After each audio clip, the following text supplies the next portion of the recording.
नमस्कार मित्रों, स्वागत है आपका जीएसए एकेडमी यूट्यूब चैनल पर। आज हम आपके लिए लेकर आए हैं मार्क टेस्ट डिस्कशन पार्ट 6। जैसा कि आप जानते हैं कि पर डे या दूसरे दिन हम आपके लिए लेकर आते हैं मार्क टेस्ट डिस्कशन। तो उसी कड़ी में हम आगे बढ़ते हुए आज हम पहुंच चुके हैं मार्क टेस्ट डिस्कशन पार्ट 6। तो आज हम इसके बारे में मार्क टेस्ट डिस्कशन में जो बहुत ही इंपॉर्टेंट क्वेश्चन रखे गए हैं, तो आप सबसे हम विनम्र निवेदन करते हैं कि आप सब जो है नोटबुक वगैरह एक कॉपी लेकर जरूर बैठा करिएगा। अगर कोई भी दिक्कत होगी तुरंत जो है कमेंट बॉक्स में कमेंट करना ना भूलिएगा। तो आइए जो है लगाना स्टार्ट करते हैं। साथ ही साथ आप फटाफट जो है रिमाइंड करने का प्रयास किया करिए, जिससे जो है जो टेंडेंसी है यानी कि हमारे जो है रिस्पांस करने की वो बहुत तेज़ी से बनी रही। तो आइए क्वेश्चनों को हम लगाना शुरू करते हैं समय ज़्यादा ना गवाते हुए। तो पहला क्वेश्चन क्या है? तो पहला क्वेश्चन ये आपकी स्क्रीन पे है। ट्रांजिस्टर की खोज किसने की थी? तो ट्रांजिस्टर क्या है, एक क्या है, सबसे पहले क्या है, इलेक्ट्रॉनिक्स डिवाइस है। क्लियर? ये बहुत बच्चों को स्पष्ट होगा, कोई बड़ी चीज़ नहीं, ये इलेक्ट्रिकल डिवाइस नहीं है। This is a electronics device. ये क्या है भैया? एक इलेक्ट्रॉनिक्स डिवाइस है। क्लियर? इसकी खोज किसने की थी? तो इसकी खोज की थी विलियम शाकले ने। क्लियर? जेल ब्रेड की हम बात करें तो इन्होंने किसकी खोज की थी? इन्होंने खोज की थी टीवी की। डेवी की अगर हम बात करें तो इन्होंने किसकी खोज की थी? Safety lamp. ध्यान रखिएगा आप, किसकी खोज की थी? सेफ्टी लैंप की। किसने? डेवी ने। लैंप कॉन्सेप्ट करते हुए पूरी तरह से आप फोकसाइज रहिएगा, जिससे एक एक ऑप्शनों को हम निचोड़ कर आपके दिमाग में फीड कर दें। अगर आप फीड नहीं हो रहा है तो आप जो है लगातार उसको नोट करते हुए चलिए। रे टामर लेंसन की अगर हम बात करें तो इन्होंने किसकी खोज की थी? जी मेल की। जी मेल, ये इलेक्ट्रॉनिक्स मेल है किस पर? आप पे नेट पे यानी गूगल पे। तो ये दो प्रकार का ट्रांजिस्टर होता है, एक होता है आपका पीएनपी, एक होता है आपका एनपीएन। क्लियर? मोस्टली जो स्विचिंग में यूज होता है, स्विचिंग प्रोसेस में कौन सा यूज होता है, ध्यान रखिएगा आप। एनपीएन। कई बार क्वेश्चन आता है कि स्विचिंग प्रोसेस में कौन सा ट्रांजिस्टर यूज होता है, तो कौन सा होता है? एनपीएन होता है। क्लियर? यहाँ से पी का मतलब क्या होता है? जैसे अगर फर्स्ट पहली बार जो है स्टार्टिंग में पी आएगा तो इसका मतलब क्या होगा? पीएनपी में किसकी संख्या ज़्यादा होगी? होल्स की। क्लियर? और अगर सबसे पहले यन आ जाएगा तो उसमें किसकी संख्या ज़्यादा होगी? इलेक्ट्रॉन्स की। क्लियर? स्पष्ट है?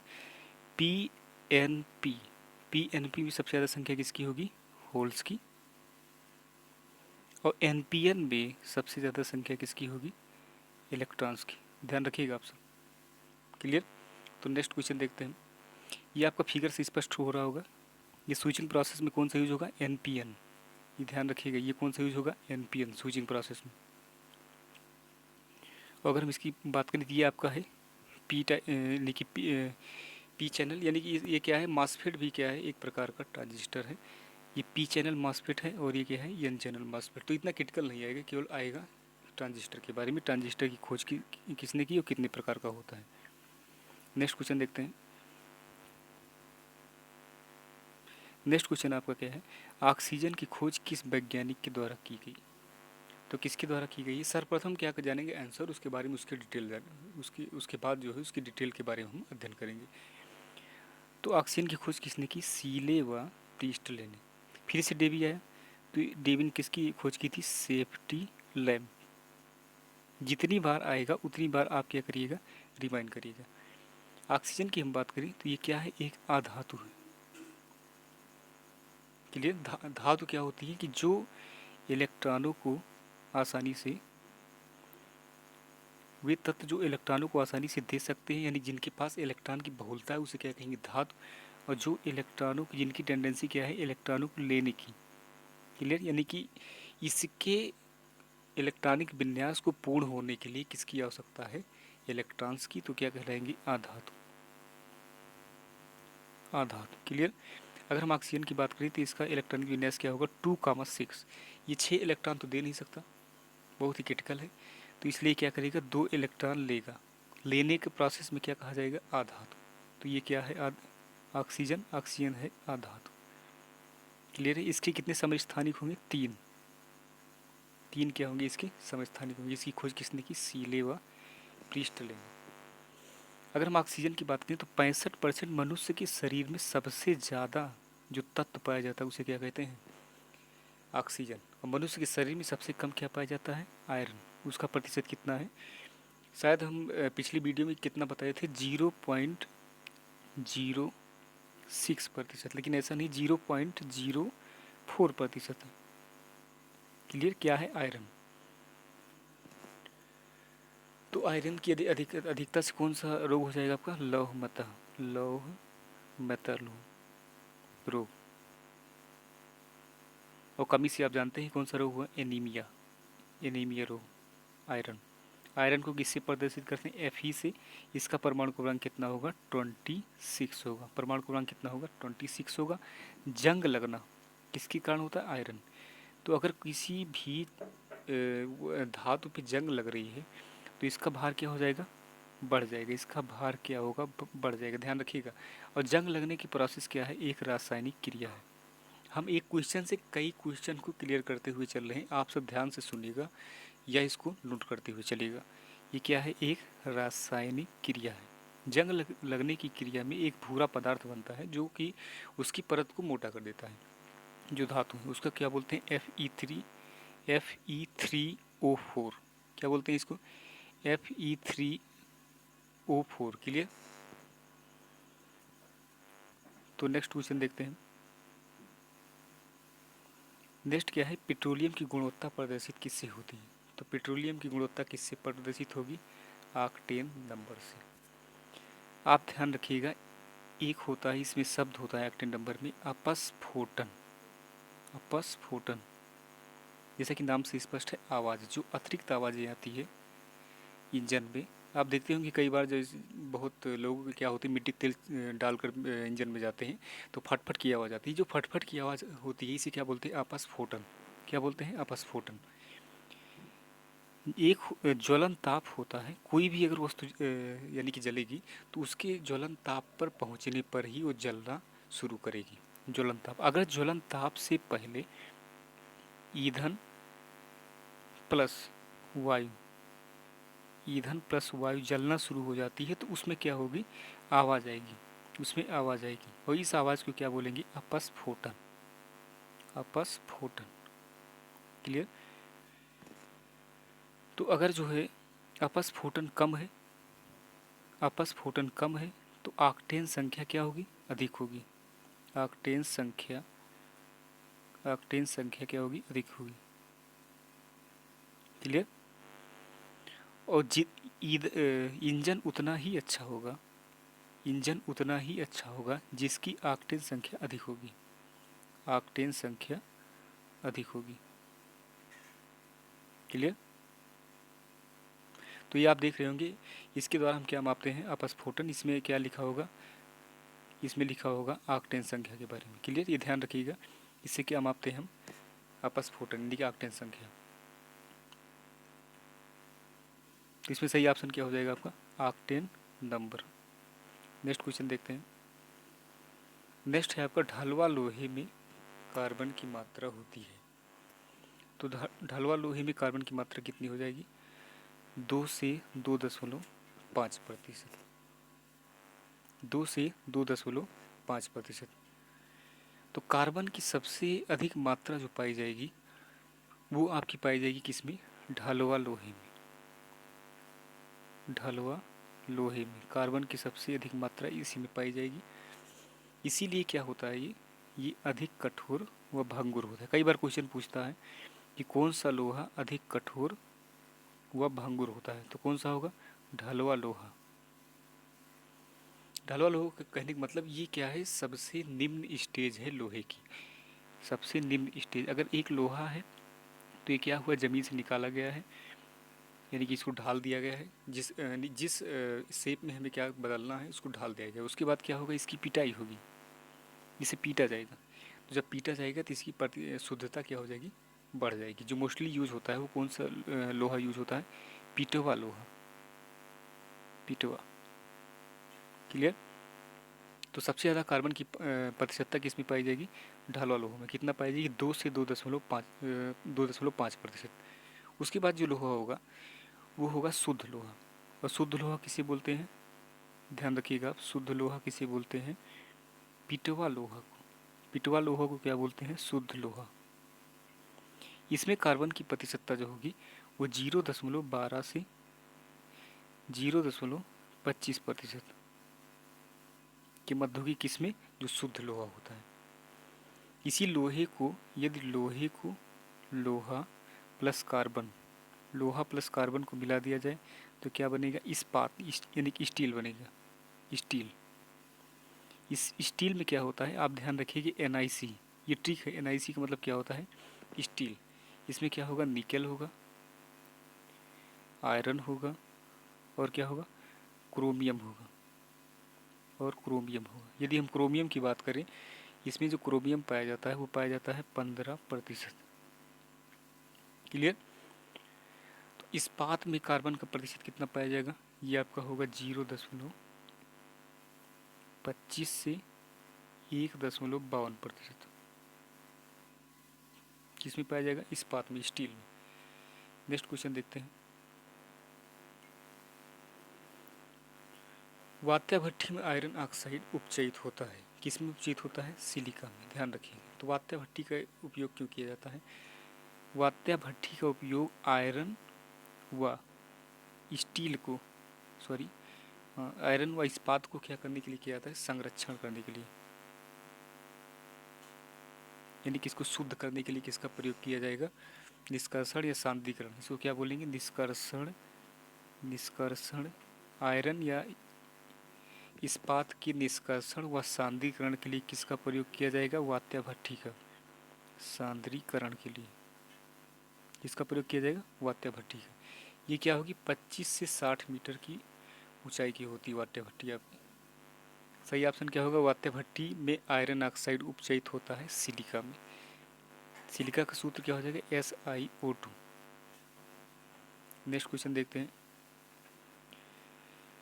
नेक्स्ट है आपका लॉर्ड विलियम बेंटिक भारत का गवर्नर जनरल किस एक्ट के द्वारा बनाया गया।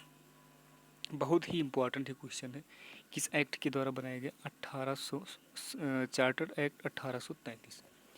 चार्टर एक्ट 1833 में क्या हुआ कि कंपनी का कार्यकाल कितनी वर्ष के लिए बढ़ा दिया गया, 20 वर्ष के लिए बढ़ा दिया गया कंपनी का कार्यकाल। क्लियर। इस एक्ट के द्वारा कंपनी का कार्यकाल कितने वर्ष के लिए बढ़ा दिया गया, 20 वर्ष के लिए बढ़ा दिया गया।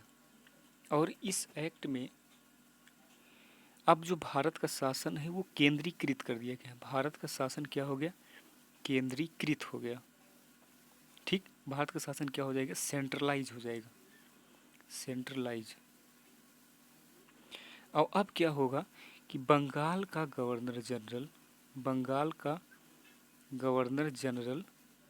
संपूर्ण भारत का गवर्नर जनरल कहा जाएगा। तो इसलिए जो है भारत का फर्स्ट गवर्नर जनरल किसे कहा जाता है, ये है आपके लॉर्ड विलियम बेंटिक। कौन है आपकी, लॉर्ड विलियम बेंटिक। और 1833 में ही अंतिम बार, यानी कि 1832 में अंतिम बार बंगाल का गवर्नर जनरल कौन था, यानी कि लास्ट चांस, वो भी था William Bentinck, Lord William Bentinck.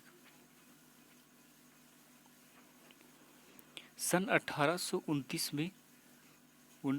में राजा राम मोहन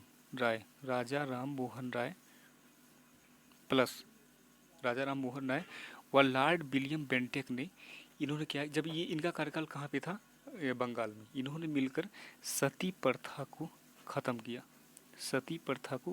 तो कई बार क्वेश्चन पूछा जाता है कि राजा राम मोहन राय के साथ किस गवर्नर जनरल ने सती प्रथा को ख़त्म किया। तो कौन थे वो, लॉर्ड विलियम बेंटिक, जिन्हें क्या कहा जाता है, भारत का प्रथम गवर्नर जनरल या बंगाल का अंतिम गवर्नर जनरल।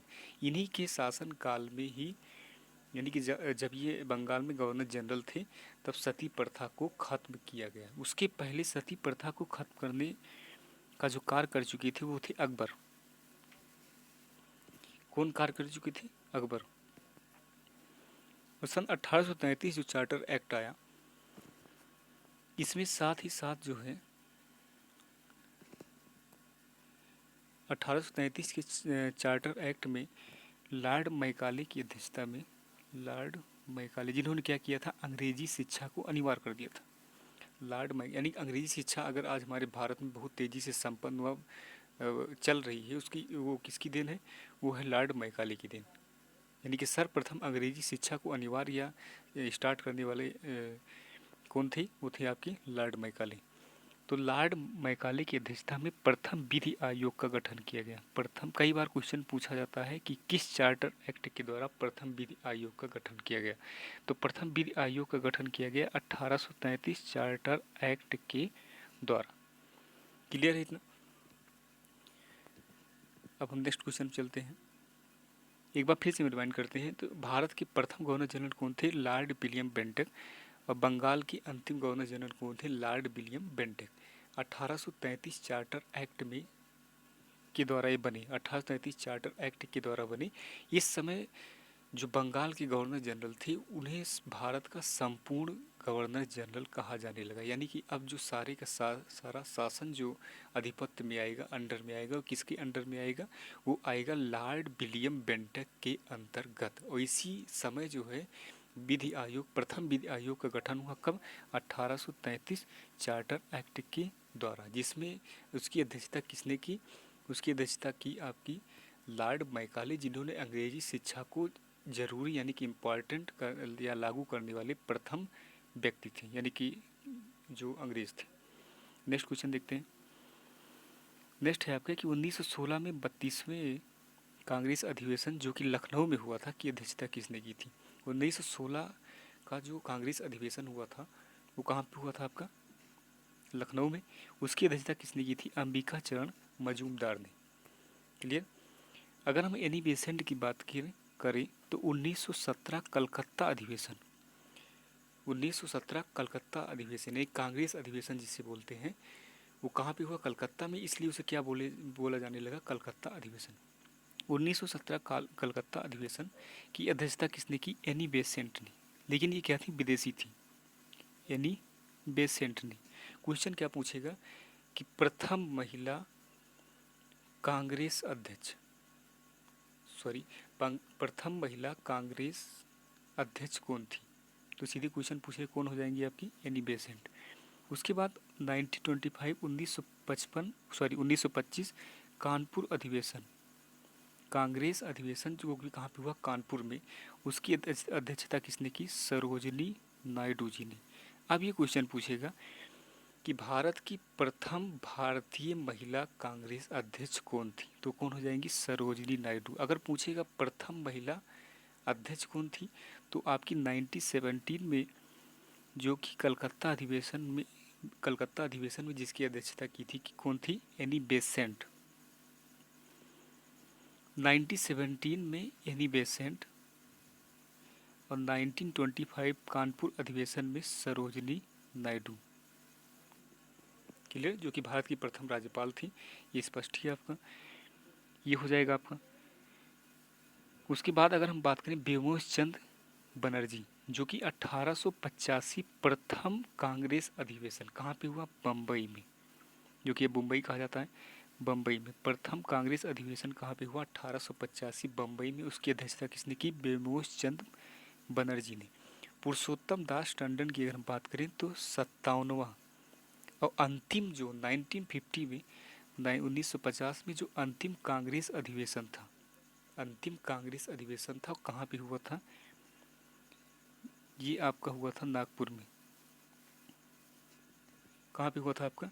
नागपुर में हो जाएगा। अंतिम जो अधिवेशन था उसकी अध्यक्षता किसने की थी? पुरुषोत्तम दास टंडन ने। क्लियर? सबसे लंबे समय तक जिन्होंने कांग्रेस अधिवेशन की अध्यक्षता की थी वो कौन थे? वो थे आपकी अबुल कलाम आज़ाद। अबुल कलाम आज़ाद।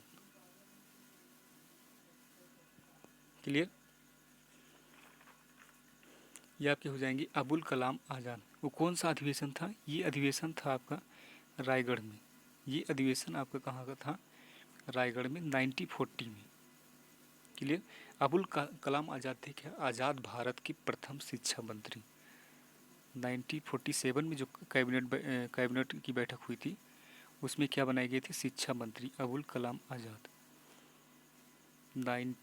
1940, फिर से ध्यान रखिए 1940 रायगढ़ अधिवेशन में क्या थी, कांग्रेस की ये अध्यक्ष थे। सबसे लंबे समय तक यही इन्होंने ही जो है कांग्रेस की अध्यक्षता की। कितना साल, 6 वर्ष।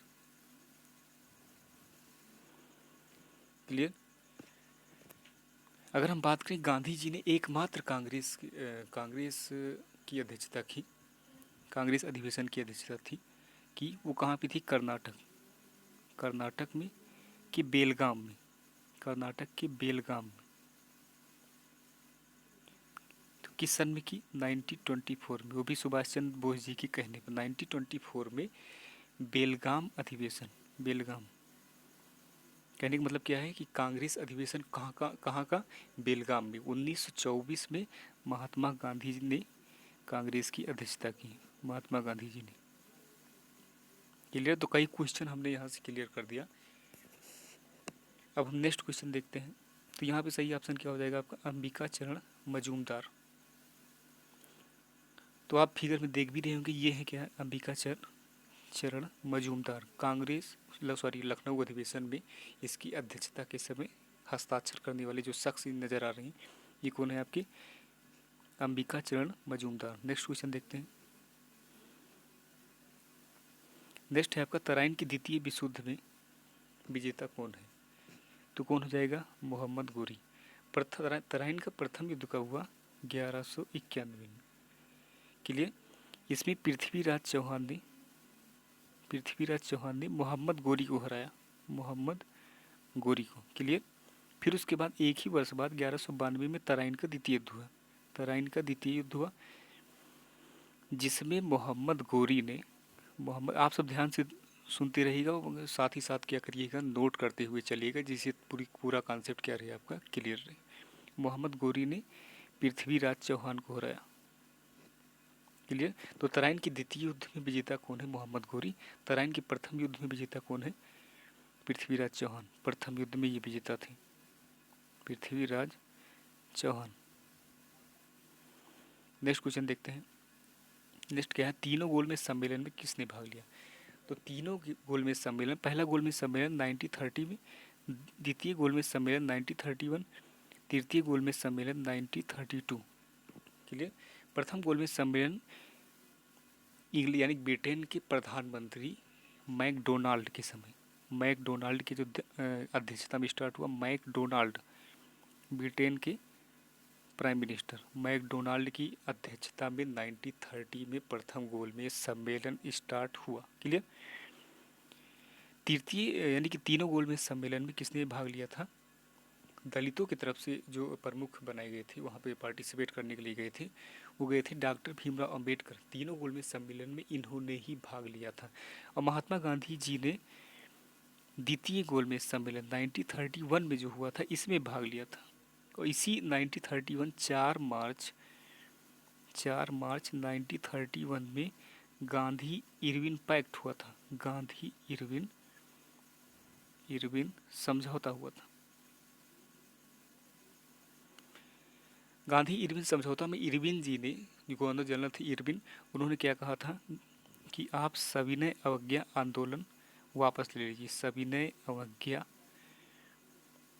आंदोलन वापस ले लीजिए। किससे कहा था, महात्मा गांधी जी से वापस लेने की बात कही थी 4 मार्च 1931 में। क्लियर। अब हम आपको इसका फिगर दिखाते हैं। जो प्रथम गोलमेज सम्मेलन हुआ, ये आपका यहाँ पर हुआ, ये आप देख रहे हैं प्रथम गोलमेज सम्मेलन की तस्वीर देख रहे हैं। यहाँ पे आगे कौन बैठे हुए हैं आपके, डॉक्टर भीमराव अंबेडकर। नेक्स्ट अगर हम बात करें, ये द्वितीय गोलमेज सम्मेलन में आपके बैठे हुए हैं महात्मा गांधी जी। ये आप देख रहे हैं महात्मा गांधी जी यहाँ पे बैठे हुए हैं। डॉक्टर सर्वपल्ली राधाकृष्ण यहाँ पे बैठे हुए हैं। उसके बाद ये सरदार वल्लभ भाई पटेल की आप फोटो देख रहे हैं, सरदार वल्लभ भाई पटेल। ये आप पांचों लोगों को देख रहे हैं। यहाँ पर पीछे भी एक शख्स है। तो ये किसकी तस्वीर है, सेकंड गोलमेज सम्मेलन, second round table conference. Clear. और अगर आप तस्वीर देखना चाहें तो ये तृतीय गोलमेज सम्मेलन की तस्वीर है, तृतीय गोलमेज सम्मेलन ये आपकी द्वितीय गोलमेज सम्मेलन की तस्वीर जिसमें महात्मा गांधी जी ने भाग लिया था, और प्रथम गोलमेज सम्मेलन की ये तस्वीर है जिसमें आपके फ्रंट पर ही डॉक्टर भीमराव अम्बेडकर जी बैठे हुए हैं। नेक्स्ट क्वेश्चन देखते हैं।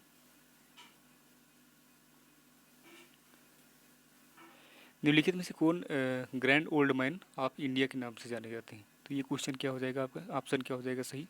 ये हो जाएगा दादा भाई नौरोजी। दादा भाई नौरोजी क्या जाना जाता है? Grand old man of India. इनकी दो जो बुक थी बहुत ही चर्चित थी। एक क्या थी? विकास सिद्धांत, विकास सिद्धांत। एक बुक थी poverty and un British rule in India, ध्यान रखिएगा, रूल इन इंडिया। क्लियर? दो बुक थी, एक विकास सिद्धांत थी, एक poverty and un British rule in India थी। ये आपकी तस्वीर है दादा भाई नौरोजी जी की। नेक्स्ट क्वेश्चन देखते हैं। कांच में आई दरार का चमकना किसका उदाहरण है? तो आप देखते होंगे जब कोई कांच फूट जाता होगा बहुत ही चमकीला और प्रतीत होता है, उसके जो कारदार होते हैं बहुत ही चमकते हैं। तो किसके कारण होता है? वो पूर्ण आंतरिक परावर्तन के कारण। आप देखते होंगे कि जब बाइक लेके जाते होंगे या कोई वाहन जाता है तो अत्यंत धूप के कारण सुदूर सड़क पे हमें क्या जैसे नज़र आता है कि पानी गिरा हुआ है, गिरा हुआ पानी नज़र आता है, गिरा हुआ पानी, या चमकीली सड़क नज़र आती है, चमकीली सड़क। ये किसका उदाहरण है? पूर्ण आंतरिक परावर्तन का। हीरे का चमकना किसका उदाहरण है? हीरे का चमकना ये है आपका पूर्ण आंतरिक परावर्तन। क्लियर? आंतरिक परावर्तन। अब हम घटना करके बताते हैं कि पूर्ण आंतरिक परावर्तन घटना होगी कैसे। इसमें क्या होगा? एक सघन माध्यम होगा, इधर क्या होगा? एक विरल माध्यम होगा। अगर हम कोई भी प्रकाश की किरण यहाँ से हम आपतित कराएंगे तो कुछ किरणें यहाँ पर चली जाएंगी, कुछ किरणें यहाँ पर वापस चली आएंगी। लेकिन एक स्टेज ऐसी आती है, एक स्टेज ऐसी आएगी जब सारी की सारी किरणें क्या हो जाएंगी? उसी माध्यम में पुनः लौट आएंगी। जिस माध्यम में जा रही हैं, सघन माध्यम से आ रही है, उस सघन माध्यम में पूरी प्रकाश की किरणें अगर वापस चली आएंगी तो उसे क्या बोलेंगे? पूर्ण आंतरिक परावर्तन। पूर्ण आंतरिक परावर्तन ये इसकी घटना होती है।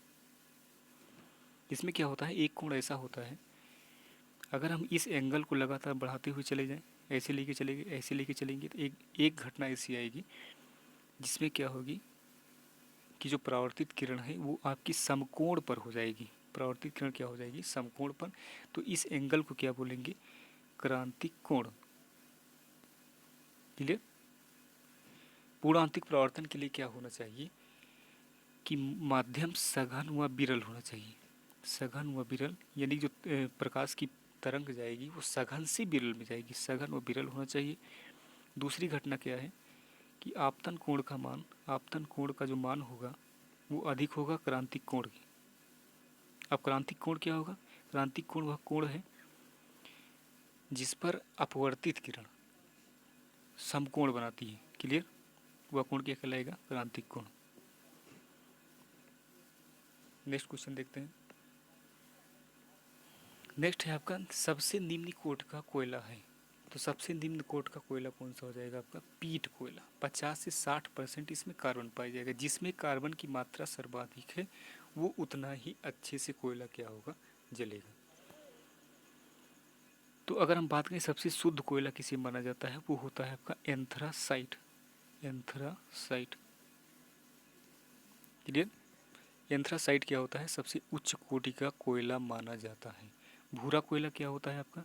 लिग्नाइट। लिग्नाइट क्या होगा? भूरा कोयला। भूरा कोयला।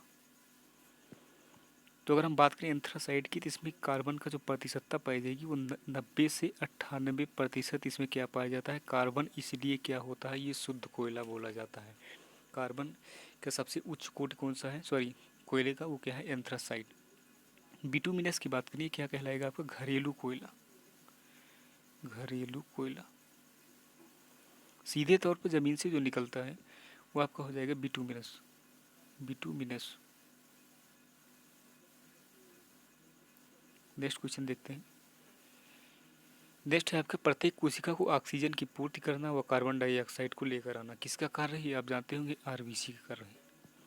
तो अगर हम फिगर में देखें तो ये क्या है आपकी आरबीसी, ये क्या है डब्ल्यूबीसी और ये क्या है आपका प्लेटलेट्स है। ये क्या है प्लेटलेट्स, जैसे क्या बोलेंगे ब्लड प्लेटलेट्स। इसके बारे में डिस्कस करते हैं थोड़ा। आरबीसी की अगर हम बात करें तो इसका मतलब क्या है, रेड ब्लड कार्पल्स।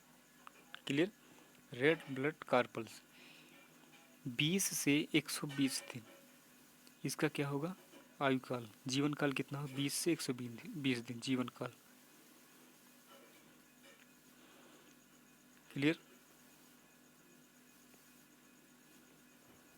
अगर हम इसके निर्माण की बात करें, निर्माण की, तो इसका निर्माण कहाँ पे होता है, अस्थि मज्जा में। अस्थि मज्जा में इसका निर्माण कहाँ होता है, अस्थि मज्जा में।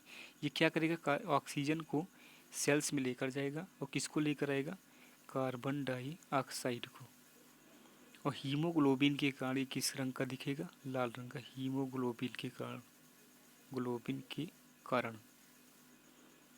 क्लियर। इसकी मृत्यु जो होगी वो यकृत व प्लीहा में, यकृत व प्लीहा में, प्लीहा। इसीलिए आरबीसी का कब्रगाह किसे कहते हैं, यकृत व प्लीहा को। कब्रगाह, किसका कब्रगाह भैया, आरबीसी का।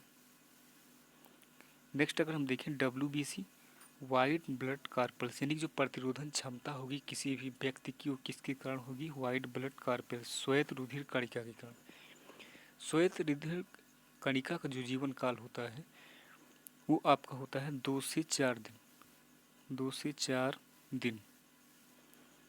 इसका जो निर्माण होगा वो जहाँ जो आरबीसी का कब्रगाह है उसमें भी होता है, यकृत व प्लीहा, यकृत व प्लीहा में इसका निर्माण होगा, प्लीहा।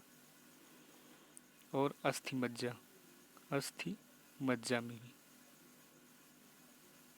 क्लियर, इसका निर्माण होता है।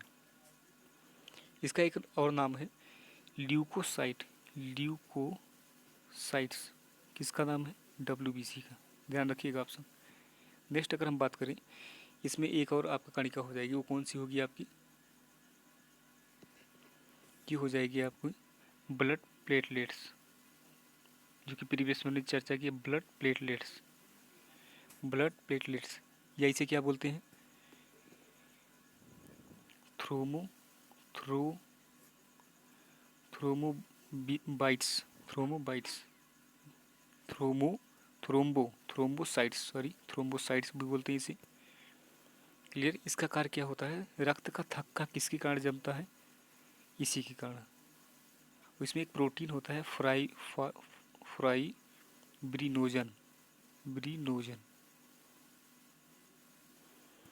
और किस प्रोटीन के कारण रक्त का थक्का जो है जमता है, यानी कि ब्लड जो है जमने नहीं पाता, उसको क्या बोलते हैं, हिपैरिन। हिपैरिन जो प्रोटीन होता है उसके कारण ब्लड नहीं जम पाता। अब ऐसा भी हो सकता है जो ब्लड का प्रवाह हो रहा है वो जम जाए, लेकिन किस प्रोटीन के कारण वो नहीं जमता है, हिपैरिन प्रोटीन के कारण। नेक्स्ट क्वेश्चन देखते हैं। नेक्स्ट है रुधिर वर्ग ओ में होता है। तो रुधिर वर्ग ओ को सर्वप्रथम आप क्या बोलते हैं, ये ध्यान रखिएगा आप, डोनर होता है, डोनर, सर्वदाता, इसे क्या बोलते हैं, सर्वदाता। और रुधिर वर्ग ए बी क्या होता है, सर्वग्राही, सर्वग्राही, इसे क्या बोलेंगे, एक्सेप्टर, एक्सेप्टर। क्लियर, इसे क्या बोलेंगे, एक्सेप्टर। समूह यानी कि रुधिर वर्ग की खोज किसने की थी, Karl Landsteiner, Karl Landsteiner ने। इसमें सही ऑप्शन क्या हो जाएगा, रुधिर वर्ग ओ में होता है। इसमें एंटीजन नहीं होता, ध्यान रखिए, किसी भी प्रकार का एंटीजन इसमें नहीं होता। इसमें क्या होता है, एंटीबॉडी होता है। एंटीबॉडी क्या होगा, antibody A and antibody B, ये दोनों होता है। अगर रुधिर वर्ग ए है तो इसमें क्या होगा, एंटीजन ए होगा, एंटीबॉडी बी होगा।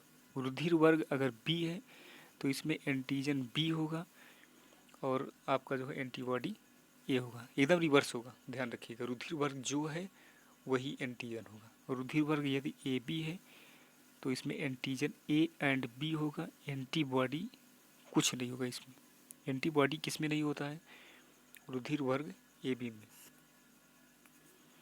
क्लियर। और यदि हम बात करें O की तो इसमें एंटीजन नहीं होगा, एंटीजन नहीं होगा, इसमें क्या होगा एंटीबॉडी। तो कौन सा एंटीबॉडी होगा A एंड B। क्लियर।